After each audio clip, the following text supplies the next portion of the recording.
Welcome again to the third time together as we focus on where is our faith going to take us, what's about involved in it.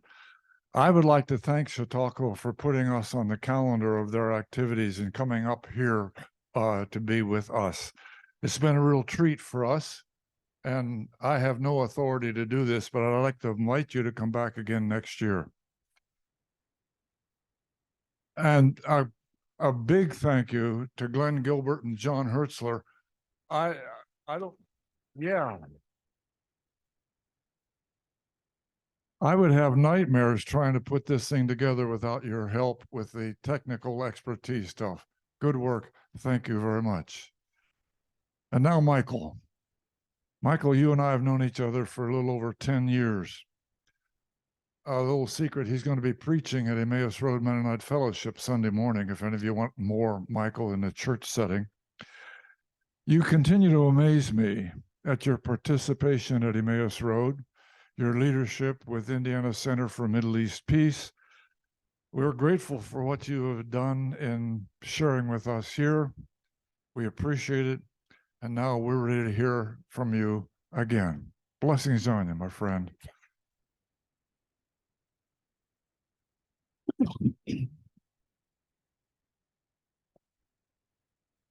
Well, thanks everybody for coming out these 3 weeks. It's really just been a delight for me. I love spending time with people who are over 20, and so I think most of you qualify. So I appreciate that very much.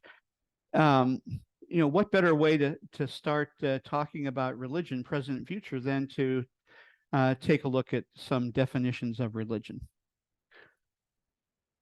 If you ask a dozen people, you know, their definition of religion, chances are you'll get 24 answers. So here are some.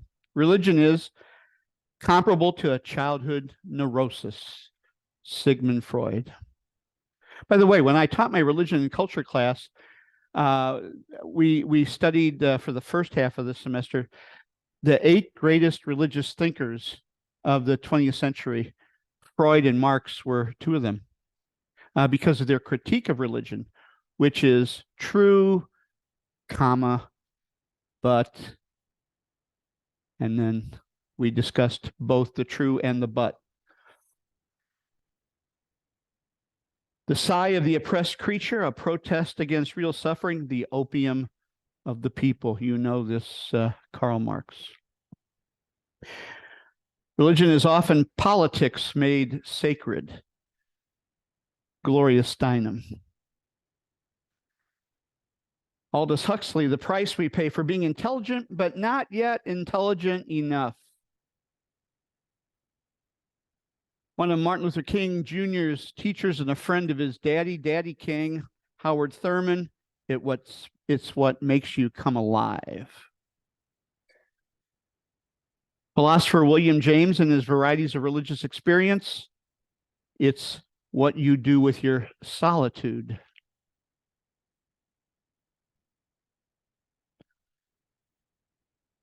It is the very life of the life of all creatures, the way in which everything is penetrated with connectedness and relatedness, a burning fire that sparks, ignites, inflames, kindles hearts, a guide in the fog, a balm for wounds, a shining serenity, an overflowing fountain, music in the soul, awakening mighty hope, blowing everywhere the winds of renewal in creation. The medieval mystic Hildegard of Bingen. Rabbi Abraham Joshua Heschel, it's the answer to the question of what to do with the mystery of living, what to do with awe, wonder, fear. It begins with a consciousness that something is asked of us.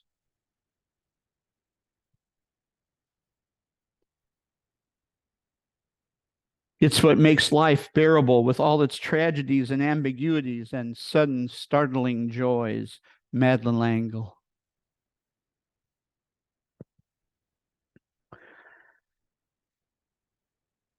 One of my favorite authors, Rollo May. It's found at that point where you have a conviction that there are values in human existence worth living for and dying for. I call it personality integration. the heroic potentiality in every person.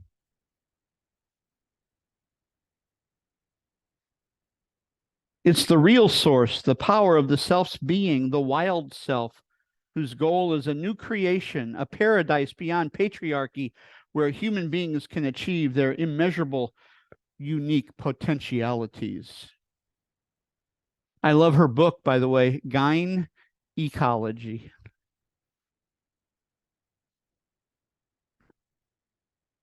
It is a person's ultimate concern.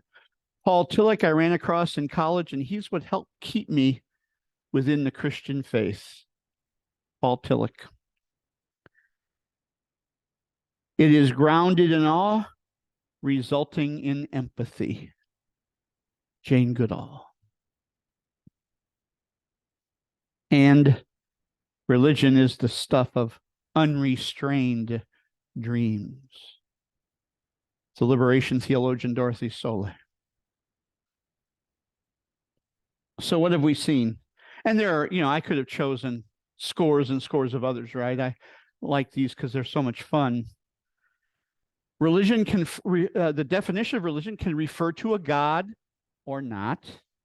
It can be emotional, psychological, or it can be behavioral.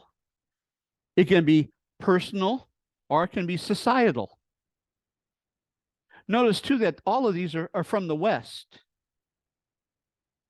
Indigenous and Eastern traditions don't speak of religion per se. Their spirituality is a way of life, not a belief system, but a way of being. And of course, we have His Holiness the Dalai Lama. So with which ones did you resonate? How would you define religion? As I mentioned a couple weeks ago, my shorthand definition is religion is more than the religions. We want to matter and we want to belong.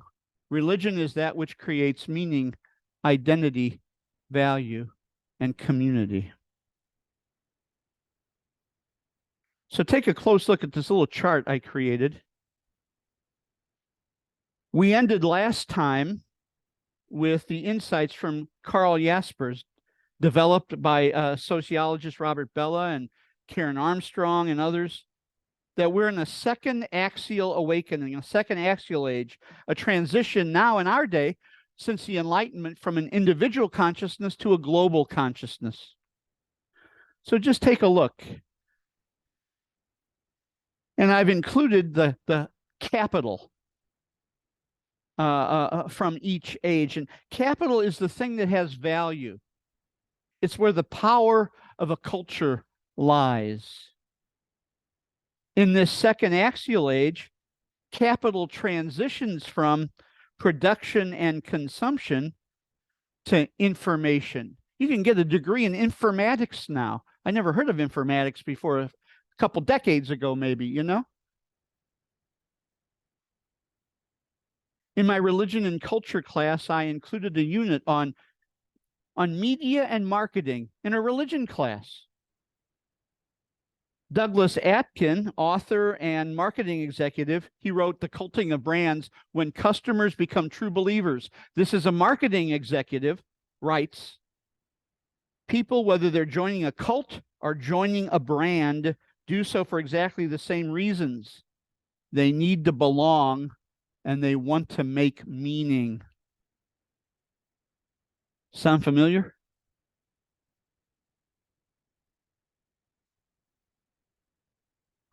It's about who controls the information. It's about the story that gets told. So let's take a look at pre-modern, modern, and postmodern. In the pre-modern period, religion provides certain knowledge of the world. No difference. There's no difference between religion and science. Myths are considered facts. Myths are considered factual history. And religious and political authorities are often the same.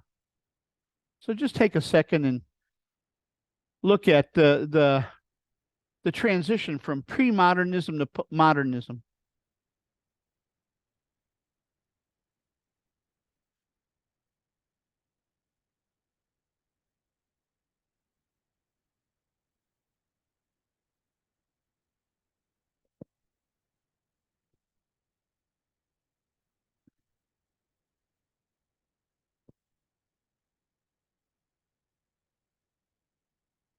Modernity, the modern period, ushered in by the Enlightenment and the rise of modern science, questioned, critiqued pre-modern beliefs and traditions as just so much superstition.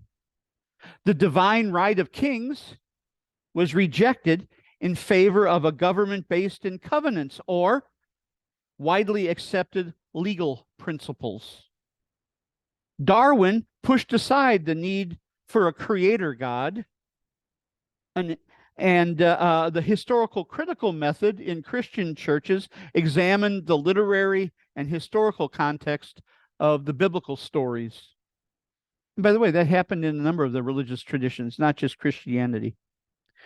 History was viewed optimistically, an inevitable progress toward a utopian future. By the way, that's even in Marx. With science and reason now supreme, science and reason, we're going to end those religiously started, religiously based wars and bring about the ideal society.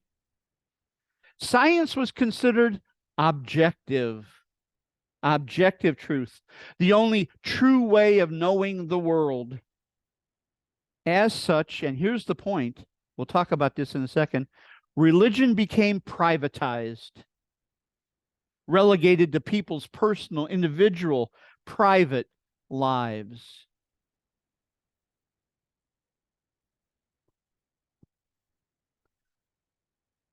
Postmodernity. Well, history is inevitable progress. 2 world wars, Vietnam, assassinations, racism, and the Holocaust removed the belief that modern humanity would end war and lead to inevitable progress. And this led to a backlash against authorities, all kinds of authorities. I mean, we lived through the 60s, right? And so a backlash against all authorities. Motives behind truth claims, religious, ideological, social, economic motives began to be questioned and examined. The only real truth was that there was no all-encompassing truth. In the academic world, we called that the collapse of meta-narratives. Rather, each individual's or group's truth, based in their own experience, must be respected. It was, what do we always say? It was true for them. A society, a people, a nation, a religion must now be ready to accept a multiplicity of stories, even among their own. If there was a new meta-narrative, if there was a new grand story, it was pluralism. That's post-modernity. An example, the narrative that used to bind Americans together, it's the one I grew up with in grade school and in church and other places. The one we grew up with that used to bind us all together as Americans, we used to call the American dream.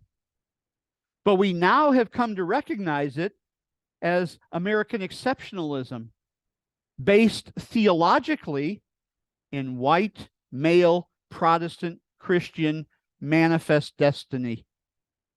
And we now know how dangerous and destructive it was and continues to be.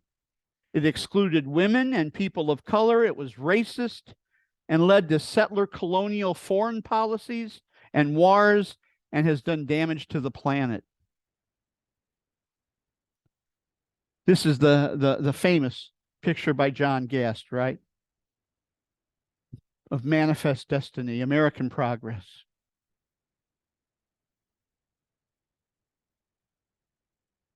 So the question, and it came up last week, right? The question was, how can we speak of the truths? How can we speak of the truth while still recognizing truths? What do you do with pluralism now, the pluralism of truths? The shift from pre-modern to modernity, now truth became associated with written mathematical certainty. With the rise of science, now the written word, truth became associated with mathematical certainty. It was objective truth. This changed the meaning of the original meaning of truth. Its root, truth's root, is the same as troth, like plighting your troth. We used to say that 100 years ago in weddings. Truth as troth, truth as a promise you trust, not scientific fact. And that shift with the rise of science made all the difference in the world.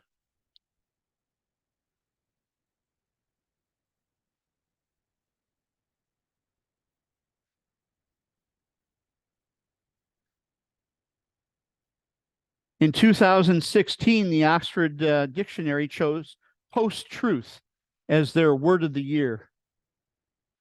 Who controls information, how information is packaged, who controls the narrative, wields enormous power. MSNBC, CNN, Fox, who controls the story, who controls the narrative, what stories get told, what stories get excluded. That's power. Story is power. Remember, it was weapons of mass destruction that drew us into a prolonged and tragic war. Today, in our nation and across the globe, and also in the world's religions, we see the struggle between pre-modern, modern, and postmodern worldviews, don't we? And in the same denominations, in the same communities, in the same countries, right?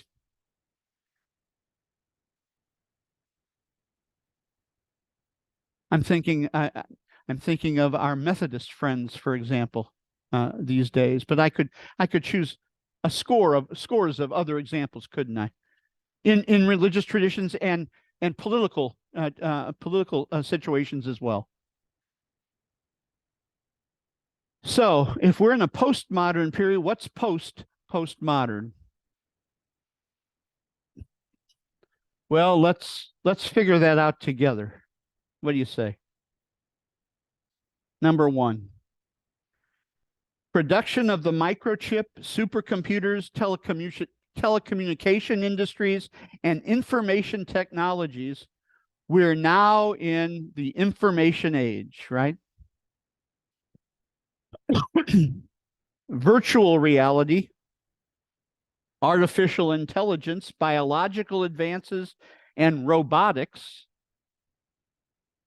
We now see the transition. Remember, we went from Homo sapiens, the knowing human, to Homo sapiens sapiens, the self-aware human, and now we're transitioning from Homo sapiens sapiens, the self-reflective human, to Homo evolutus, the human who can control their own evolution into a new species. So in the next 20, 30, 40 years, when you're sitting around the dining room table having your cup of coffee, and you ask the question, well, what does it mean to be human? Maybe a whole different answer then than it is today, just like it's different today than it was last century or the century before.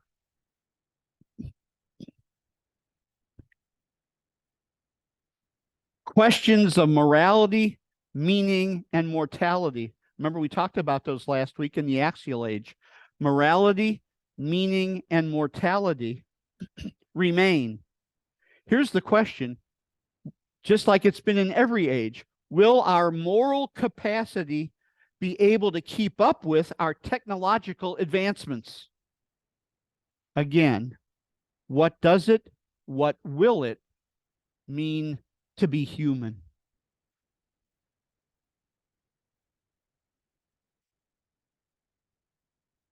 One new religion, transhumanism, studies the evolution from human through a transition stage, transhumanism, to post-human. Post-human.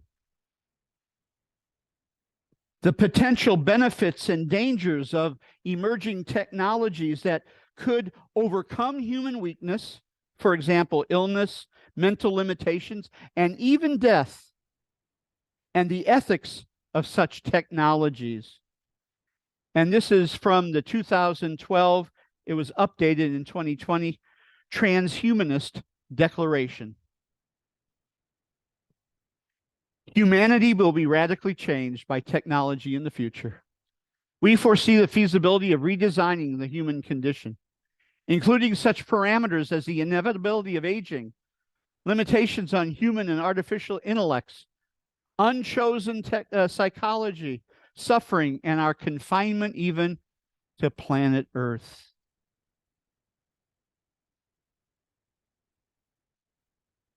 Transhumanism.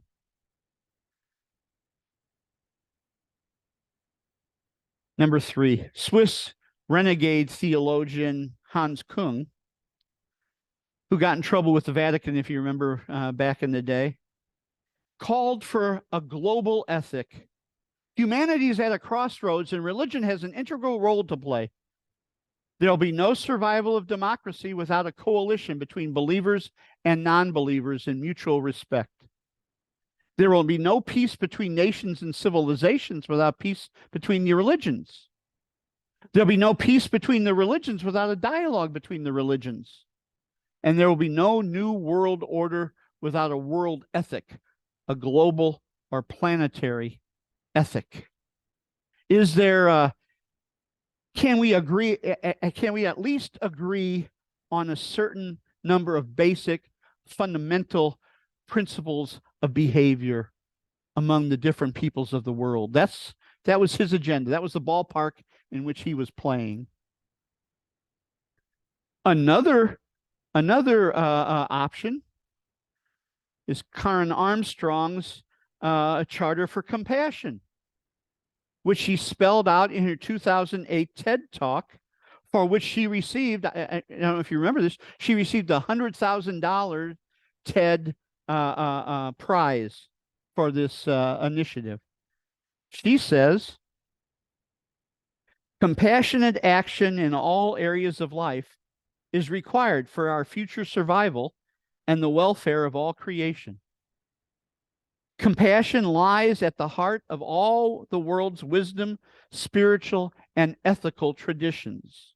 And, listen, neuroscience, evolutionary biology, and the social sciences confirm that compassion is both innate and can be cultivated.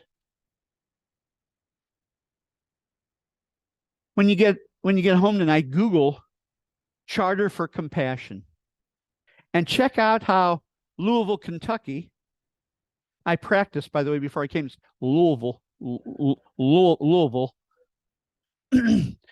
how Louisville, Kentucky is an example, trying to be an example of a, quote, model compassionate community with the fields of education, business, unions, healthcare, arts, the homeless, police, judicial systems, and religions too, all working together to make this a model community of compassion. And they share their hits and their misses, and the strengths and the weaknesses of their process. The Charter for Compassion.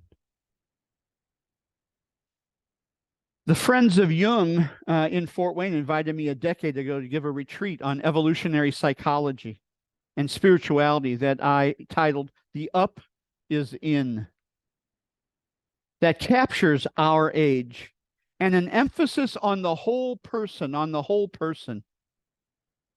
One example, written in 2014, Dr. Bessel van der Kolk's The Body Keeps the Score, Brain, Mind, and Body in the Healing of Trauma, rocketed to the New York Times bestseller list in 2018, where it spent more than 150 weeks and was translated into 38 different languages. Working with trauma patients, particularly veterans with PTSD, he shows how trauma literally reshapes the brain and the body both, keeping them from joy and fulfillment. And then his prescription is through play, drama, meditation, and yoga. He shows how to rewire the brain's capacities, rewire them, making it safe for trauma victims to inhabit their bodies, to embrace feeling what they feel and not trying to escape it. Even those traumatic experiences that led to their maladies in the first place. And this is what he says leads to lasting healing. And he says, this isn't just true for trauma victims, it's true for all of us. The body keeps the score. And so if religion is to have a future, it has to be embodied. Embodied. It has to speak holistically, and it has to involve the whole person, heart, mind, spirit, and body too. The body keeps the score.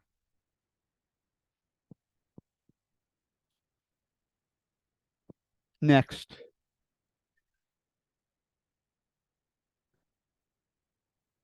In the fall of 1977, NASA launched the Voyager 1 space probe to explore Jupiter and Saturn and capture images of other planets.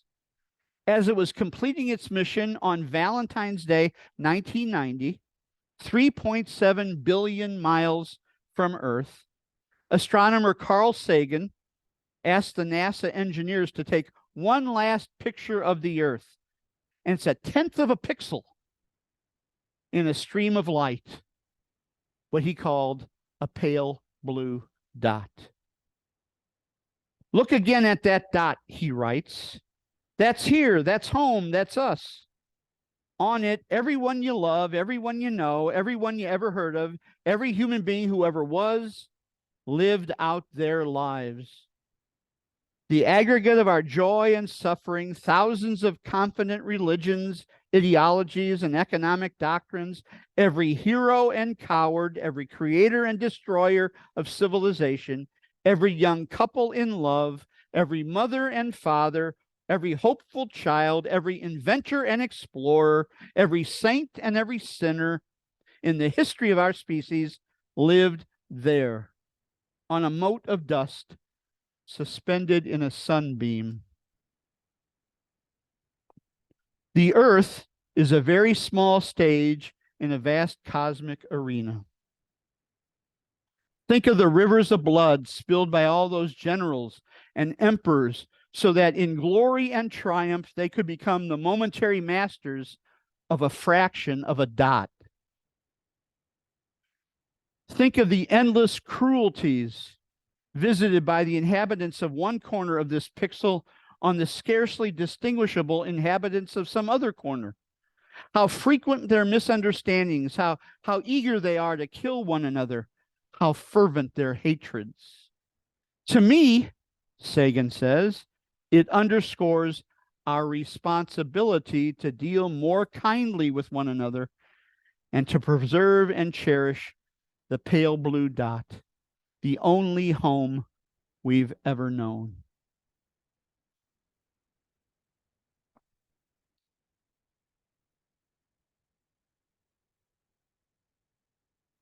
you just sit with that, right? You just sit with that, and it speaks deeply to your heart. 7. Joseph Campbell said that the most poignant symbol for the second axial age was the photograph of the Earth from the moon. Earthrise, right? Earthrise by astronaut William Anders during Apollo 8, taken on Christmas Eve, 1968. Nature photographer Galen Rowell called it, quote, the most influential environmental photograph ever taken. Notice, there's no distinction between heaven and earth here. Earth is in the heavens. Earth is in the heavens. There's no national boundaries you can see. You can't hear different languages being spoken. No colors can you see of human beings, no different colors. There's no human beings at all. Only the planet. Only the natural world itself. All life, including you and me, a part of that.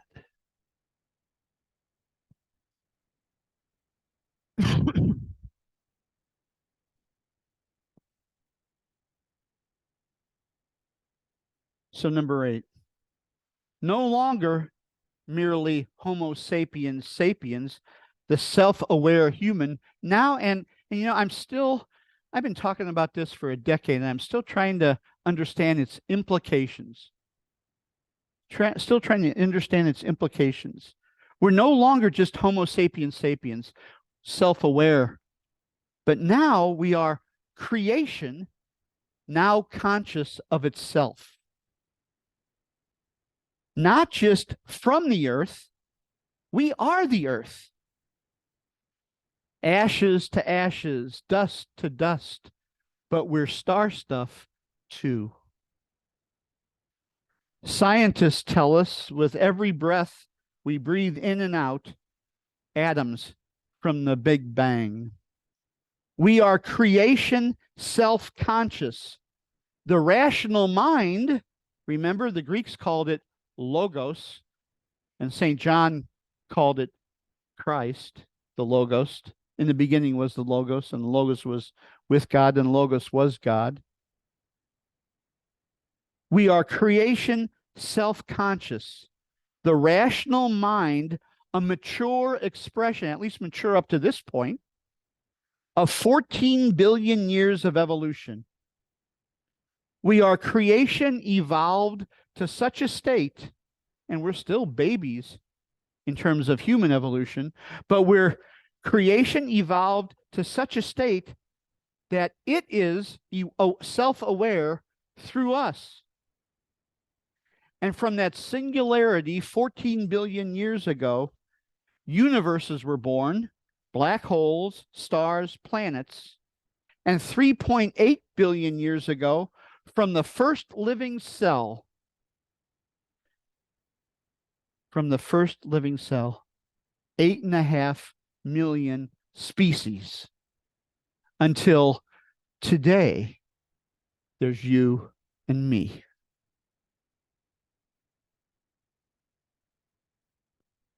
I still am trying to wrap my mind around the implications of that truth. The family tree of life, biological diversity within a multicultural world. We are part of the earth, and it is a part of us.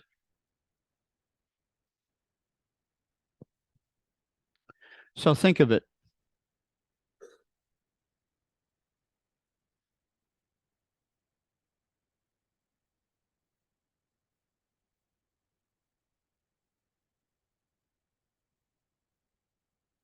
Our human diversity, colors, languages, ethnicities, religions. Our cultural diversity is our biodiversity, self-aware.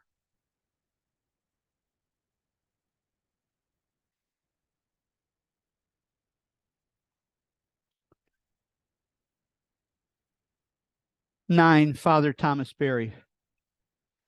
The universe is composed of subjects to be communed with, not objects to be exploited. Everything has its own voice. It's all a question of story. We are in trouble just now because we don't have a good story.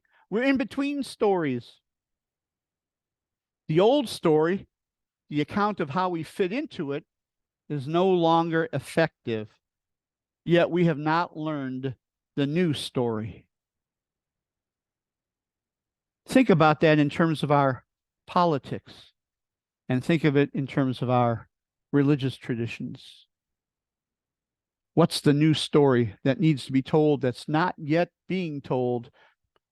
But we know that the old story just isn't working anymore.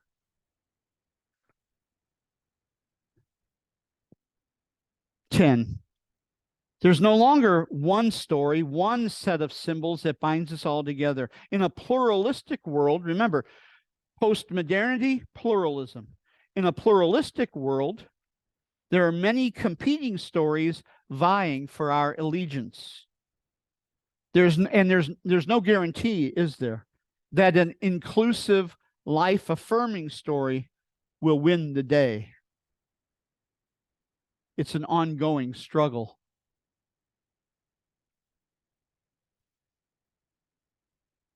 Myths and metaphors matter. It matters if we view stones as potential energy waiting to be crushed, or the stuff of a cairn altar.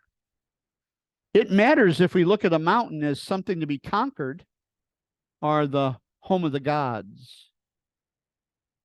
It matters if we look at trees as potential lumber, or as Khalil Gibran describes them, trees are poems the earth writes upon the sky.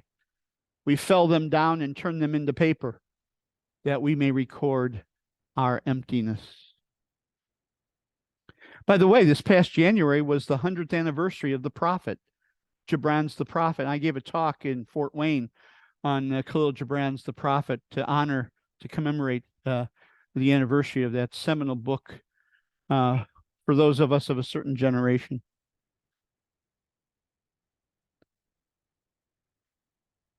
So 25 years ago, I was a Fulbright scholar in Amman, Jordan, working as a researcher for King Hussein's brother, Prince Al Hassan bin Talal, at the Royal Institute for Interfaith Studies.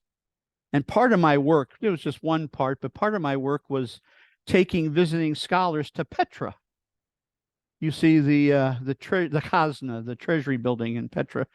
Been there maybe 30 times in southern Jordan. I took them to Petra and also to Wadi Rum, the Valley of the Moon, the Lawrence of Arabia desert nearby. When I'd camped there, sleeping in tents in the desert, you'd wake up before dawn, climb to the top of a hillside that overlooked the campsite, and watch the sunrise just peek over the cliffs and illumine the rose-red mountains all around. In the silence and sand and stone and light and shadow and different hues of pink and purple and gray and red, a crazy and beautiful and paradoxical solace washed over you. All the anxieties and fears and troubles and burdens that you brought with you that moments ago seemed so overwhelming, paled in the face of those millions-year-old mountains. And you did too. And somehow the awe of our smallness standing before them was comforting and transformed our insignificance into healing.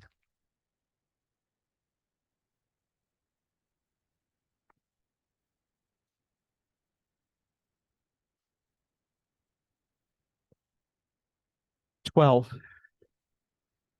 If religion is to have a future, in addition to ethics, out, and introspection in. It must also embody and nurture a sense of awe, a sense of enchantment. Both Dr. Keltner, Awe, the New Science of Everyday Wonder and How It Can Transform Your Life, and Alan Lightman, The Transcendent Brain, Spirituality in the Age of Science, show that you can do that. You can experience awe without escaping into the supernatural. Awe is the realm of both religious and secular. It's awe that our ancient ancestors, remember week 1, captured in their art tens of thousands of years ago. It's awe that indigenous peoples experience still today. There's an enchanted world.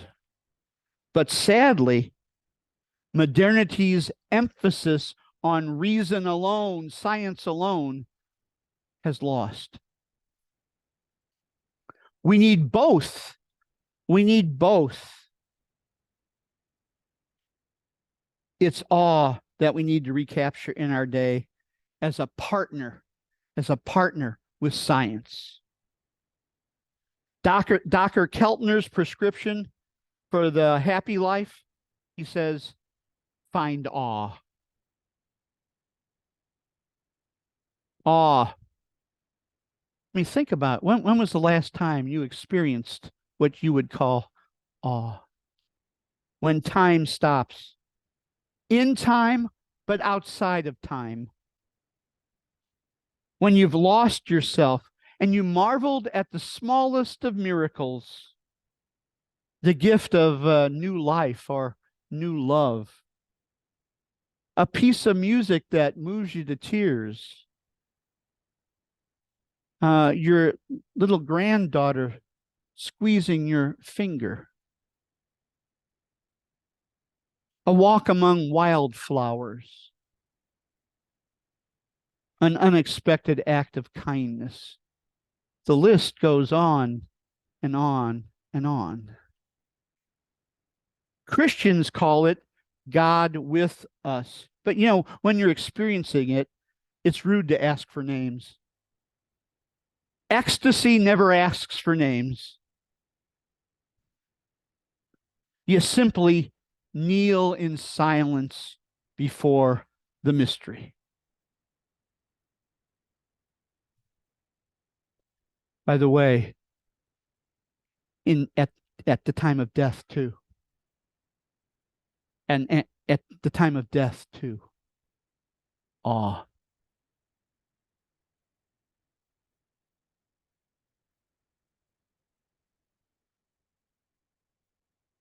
I'm going to talk about this on Sunday, and I'm going to tell the story of Ken. You remember I mentioned to you Joan Coslow, our friend from First Pres in Fort Wayne. She was on our board, and I sat in the hospital room with her for a couple of hours at the moment of her dying. Ken, you're in hospice, so you've done this with scores and scores of people. I've been with people, maybe a couple of dozen at the moment of their last breath.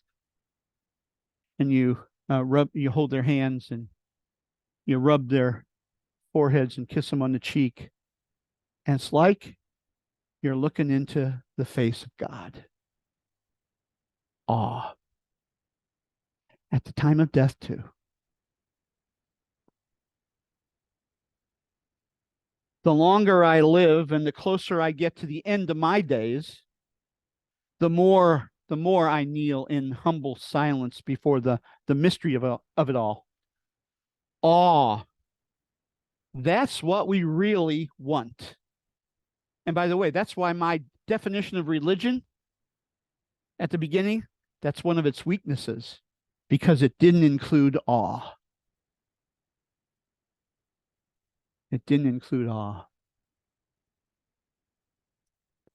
So in these 3 weeks, this is the journey we've taken together. We've seen the evolution from woman as all-embracing reality and the cave as womb to a male priesthood, projecting a male God who's got the whole world in his hands.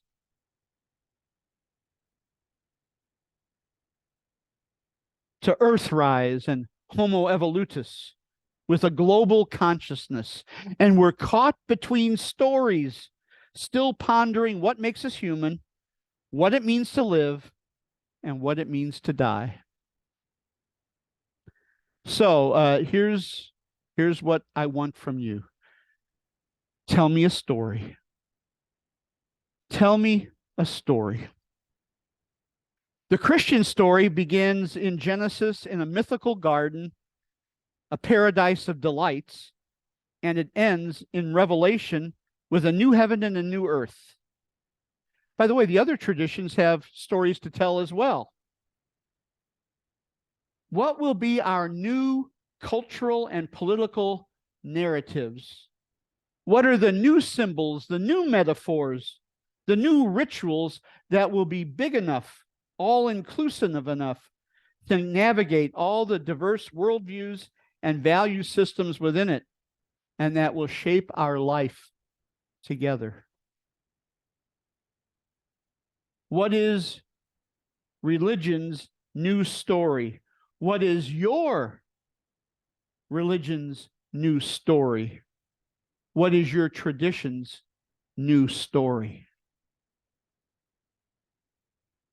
You know, I shouldn't say this, but if you're looking for a spiritual experience, usually the last place to look is in a church or another religious institution. You giggle because you have a suspicion that it just might be true. Don't we find it in our artists and musicians and poets and in theater and in dance? We also have it too in our many religious traditions, our wisdom traditions. And so we need to push for our religious traditions to tell us a new story. Greta Thunberg says we must learn to speak the language of the planet, and ain't it the truth? If we really listened, what would we hear her speaking?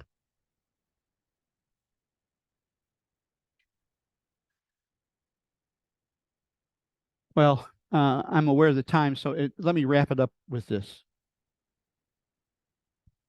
2 weeks ago, on April the 14th, the 59th anniversary of the death of Rachel Carson, mother of the conservation movement and author of the seminal book, Silent Spring. In 2018, British author Neil Gaiman wrote a poem in her honor, After Silence, for Rachel Carson, and this is how it ends. There's a voice that rumbles beneath us, and after the end, the voice still reaches us. Like a bird that cries in hunger, or a song that pleads for a different future, because all of us dream of a different future. And somebody needs to listen, to pause, and to hold, to inhale and find the moment before the exhale, when everything is in balance and nothing moves. In balance, here's life, here's death, and this is eternity holding its breath.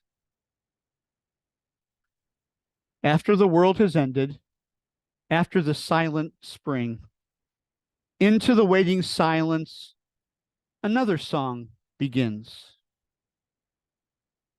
Nothing is ever over. Life breathes life in its turn.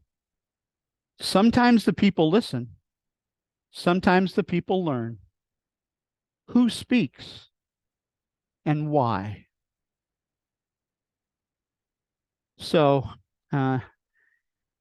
into the waiting silence, my friends, another song begins. That's the future of religion, this new song.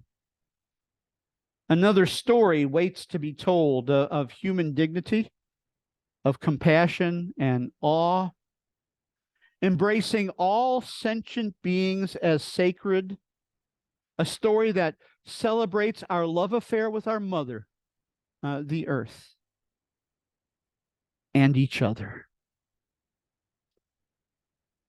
Will we listen? Will we learn? And will we speak? And why? Thank you.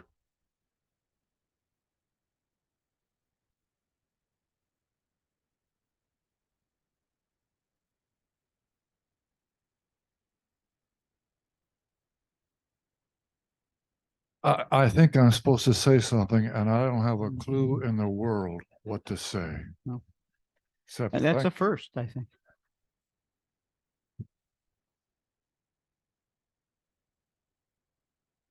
I mean it. I sit here and I listen to what you're saying, and it makes such good sense. And I wonder why we don't get it. Others of you, where's your mind taking you right now? And we can sit in silence and let you think and feel and sense. But while we have Michael, let's use him.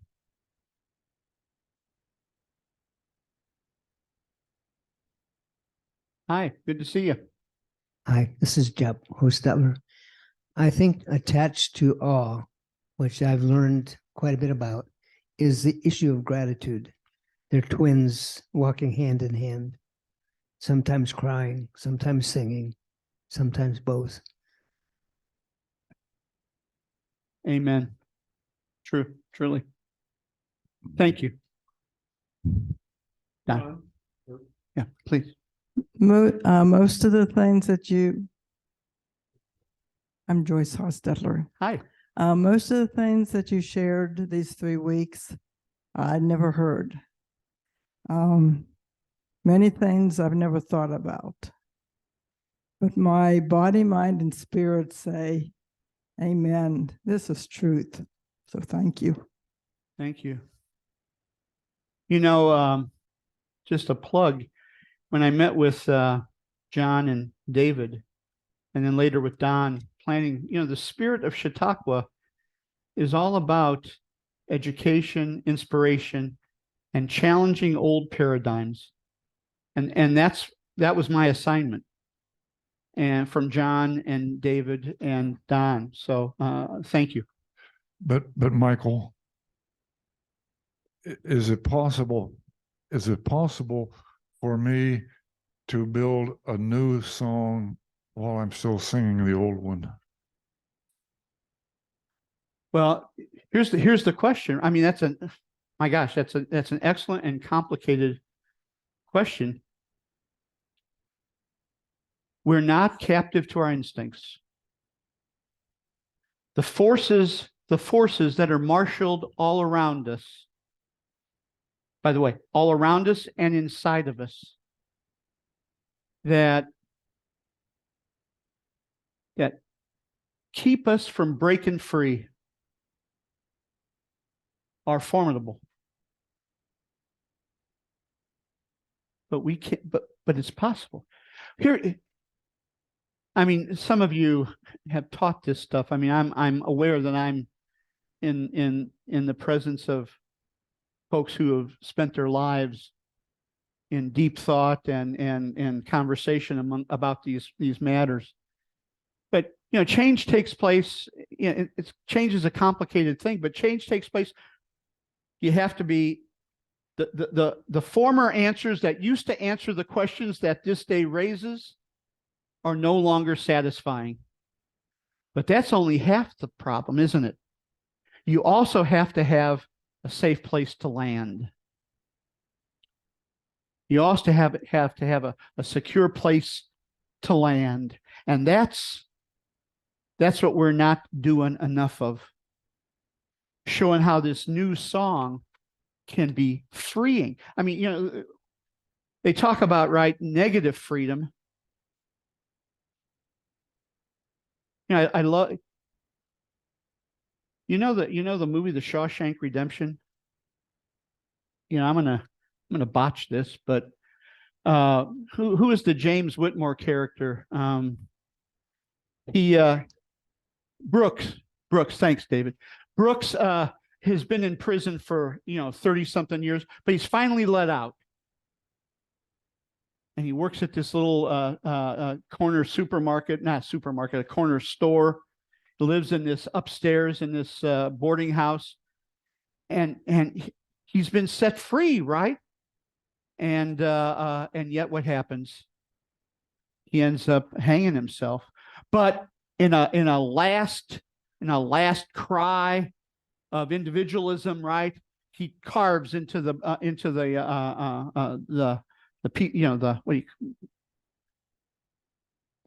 piece of wood,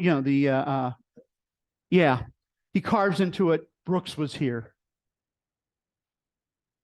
Red, played by Morgan Freeman, is let out a few years later after 30 something years in prison, works in the same store, lives in the same room that Brooks did. And yet, what happens? He doesn't hang himself. Why? Because he has a promise. He gets a postcard from his friend, Andy Dufresne, Tim Robbins. He has a promise to go by, to live for. I use that in my classes as a contemporary metaphor for the Exodus narrative.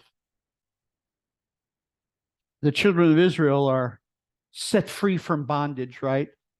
After the 10 plagues. And they're wandering in the wilderness. Better to go back where we at least had 3 square meals, right, and a roof over our head, than to wander out here and die. That's negative freedom. They were set free, but they couldn't live free. 2 different things. And so the promise, we call it the promised land, the land of promise. That's the story for us right there. Yeah. My first question, nature is how the science figures out what is truth. Would you agree with that? And number 2, I would say, in describing, you said each of us has our own God, I think in the first session. And so we all think differently. And I would say my God was creator and created intelligent human beings when he created humans. What would you say? How would you describe your God in 5 or more ways for us to understand what you mean by God to you? Who invited you to come tonight? Yeah, he did. Don did. Yeah, doggone it. Well, nature is. I mean, it is the reality. I used to tell my students, I'm not going to punt, I promise. I used to tell my students that faith is more than science, but it can't be any less than science. We know that today now. We can't just escape from reason, right? We can't just escape from reason. We can't escape from science. We might think of more than science, but we can't think less than what science teaches us.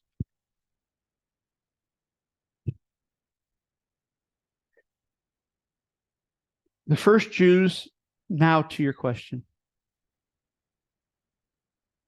The first Jews, the first Christians, and the first Muslims were all called atheists because they all rejected their culture's gods.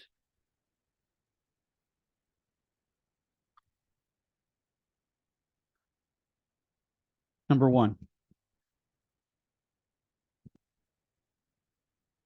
Number two, my spiritual hero, Nikos Kazantzakis, who wrote Zorba the Greek and The Last Temptation of Christ, also wrote, I mean, talk about chutzpah, right?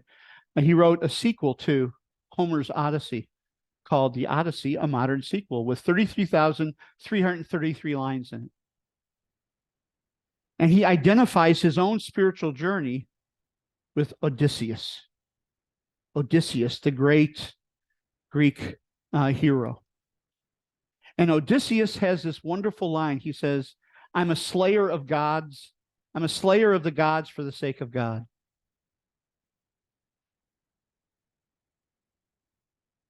Number three,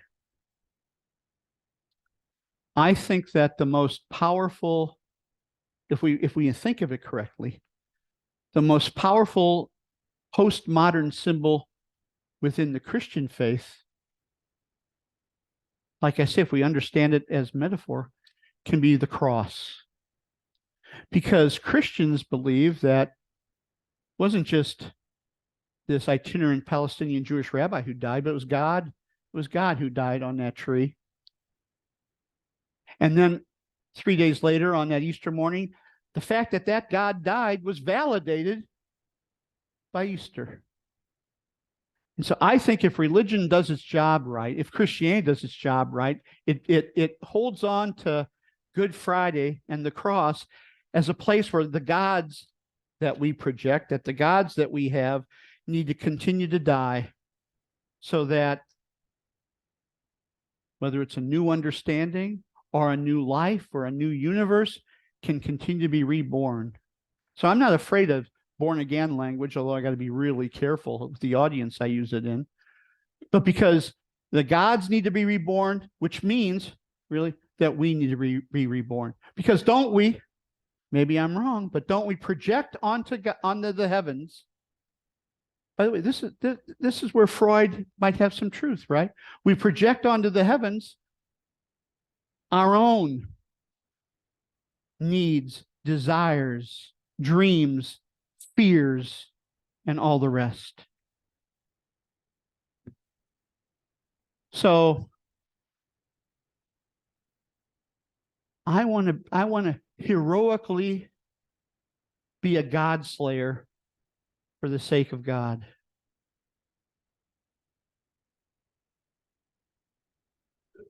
Does that say that the God that became is different from the God that was, and is, I don't want to say improved, but the development that challenges us to think and do categories about within that? Well, you know this better than myself, Don. So but think of when God and Moses have a conversation at the burning bush.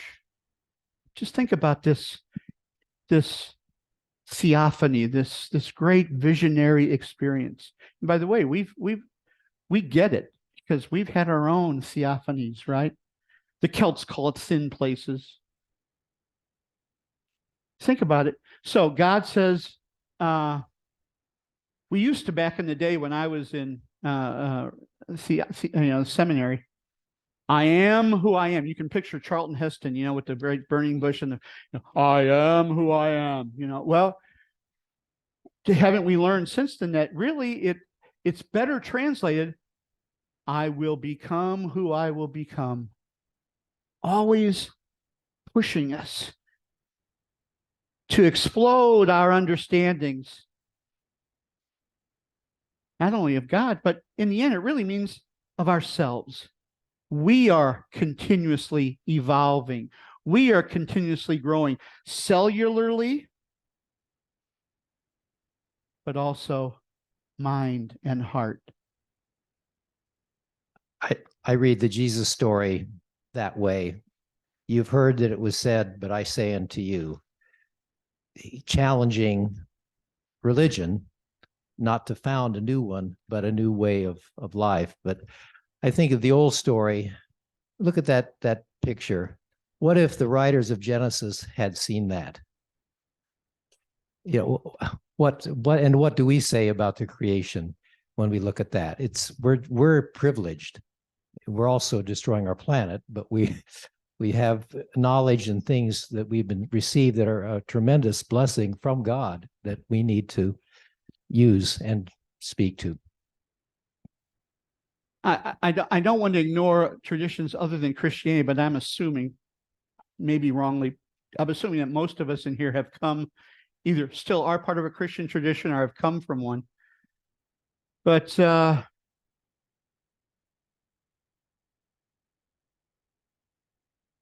religion should be what does Paul say in Galatians? For freedom, Christ has set you free. If I had a particular mantra from the New Testament, it'd be from Galatians 5. For freedom, Christ has set you free.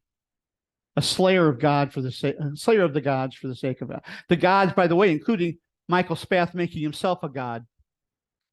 We ended last week with my encouragement for us to enter into a state of humility.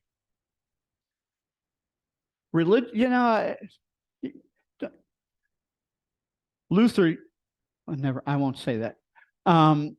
Religion has had a vested interest in the past, unfortunately, in keeping human beings immature.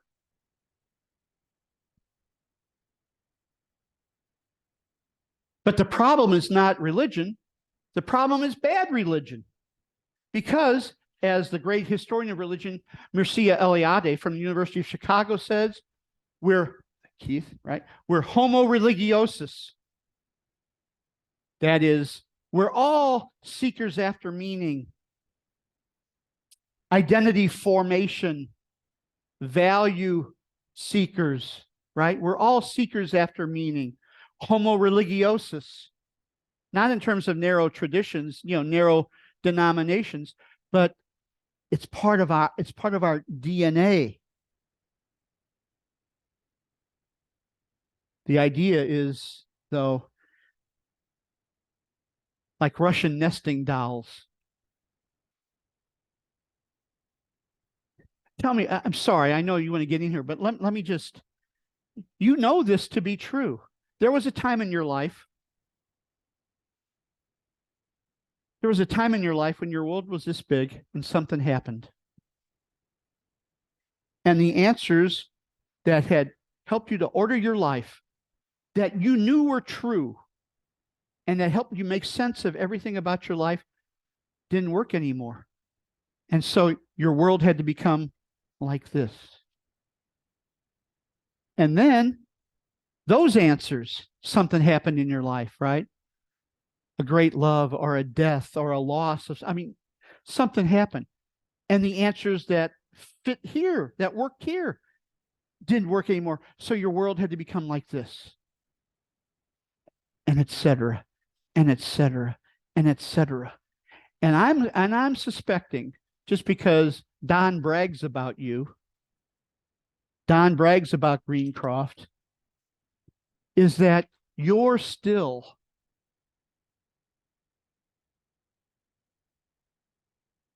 wanting ad infinitum. If you want to call that God, yeah. Thanks. Thank you so much, Michael. I really treasured these times. And I think part of what I have burning here is already been spoken to in your responses to the last few questions, but maybe this is a little different angle on it. Sing new songs, yes. But are at least some of the new songs buried within the old song? And do the prophets who seek to resurrect that which is buried often stifled as religion, to keep religion keeping us small in mind, body, and heart? Case in point, you mentioned love and compassion, not only in the Judeo-Christian, but in all faiths is so central. And so case in point of the new song buried within the old song that is so crucial, it seems to me, is not only a platitude or something that would be nice in the midst of tolerating each other and so on, loving neighbor, even loving enemy, but is necessary for the well-being of our species, not only necessary for the well-being of our species, but the well-being of all species, not only necessary for the well-being of all species, but for the very survival of our Mother Earth. Love, which is the old song that needs to be a new song. Well, I don't know that I could say it any better than you did. I'll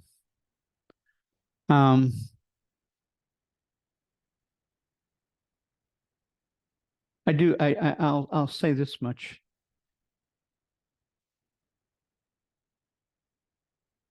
There's a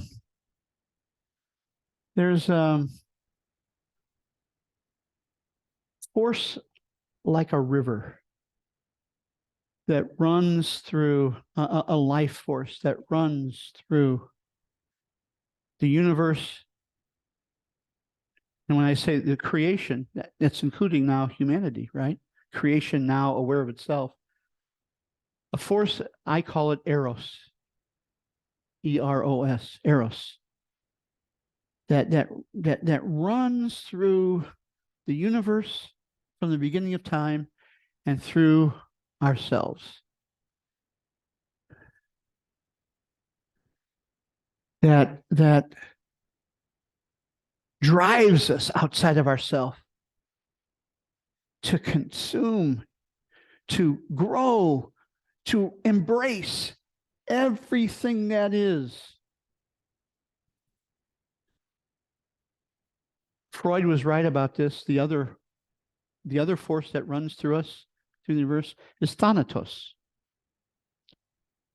It's usually kind of simplistically translates the death force, but no, it's really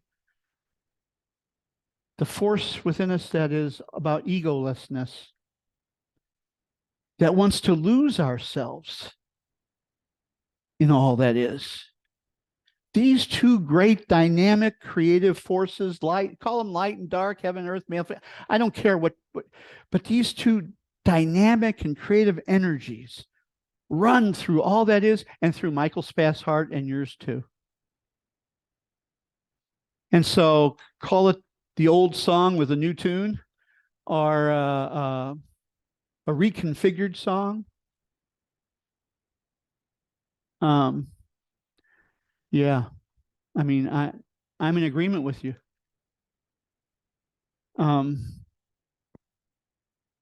But we do know, don't we, that some stories, and this isn't just true about our religious traditions, this is true in families too, right? Some stories need to end because while at one point they were the predominant story, we've come to understand them as destructive.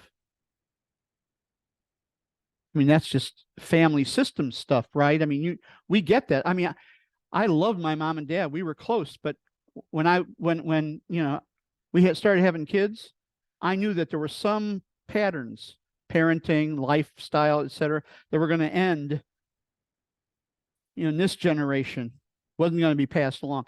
And although I want my kids to be exactly like, no, I don't. But they're saying the same thing about me, right? Well, Dad, love you, but this part, that, So, and I'll quickly say this because I know there are other questions. Your word about prophets.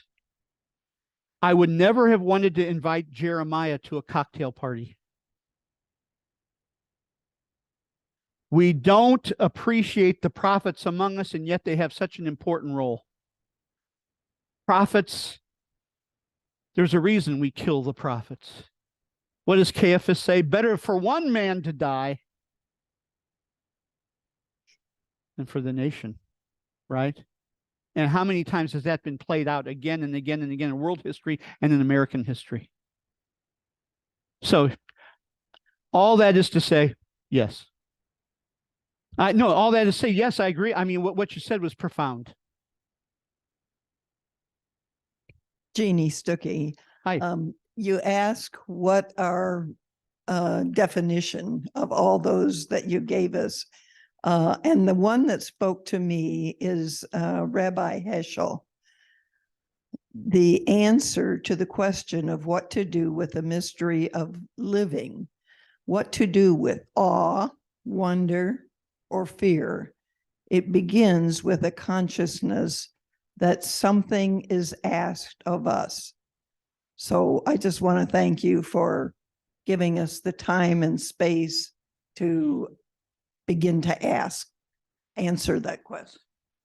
You know, his was the only, thank you. His was the only definition on the ones that I showed you that wasn't just a feeling, but it presented us with a demand. Saint Augustine said that we live our lives coram Deo, before God, which means it places a demand before us. It's ours. It's our responsibility now. Yeah. Can I take a look at our story with you really quick? Please. Because I'm aware that the crucifixion is Rome's way of problem solving. The resurrection was God's stepping in with problem solving. Why is it then that we still hang on to the crucifixion as the central point of our faith? Shouldn't we be new story, resurrection people? You can say no. You know, yes, although, you know,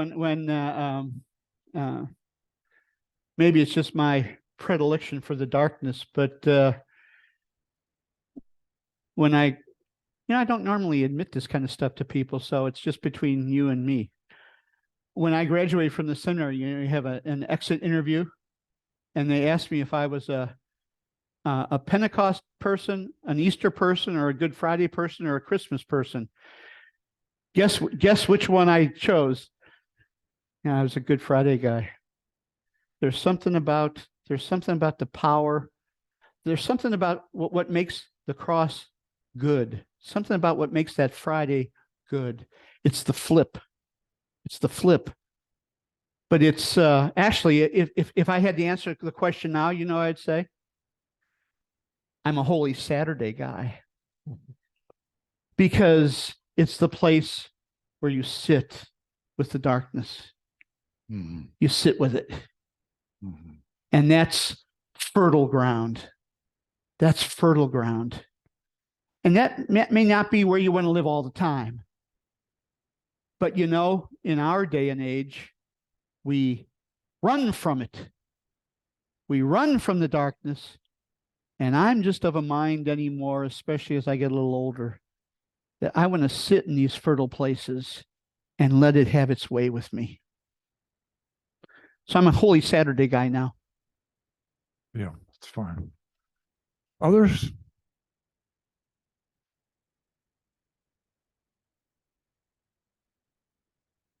Okay. Going once. Going twice. Michael, you. I just want to say, I want to thank my buddies John and David and Don, of course, for the invitation to be with you. I'm sincere when I say this has really been a delight for me to be with you. It's I feel like we're kindred spirits in this room, because we're on this journey together. And I think you get it. And maybe it's because we're all kind of an age together. But I think it's more than that. I think that this kind of eros has filled this room for these last 3 Thursday nights. There's been an energy here that I've felt. And so I just simply want to say thanks for being here, and I hope you'll have me back sometime. And by the way, as you fill out the evaluation forms, I need this gig, so Be kind. All right, we'll see you. Thanks, Beth. Thank you.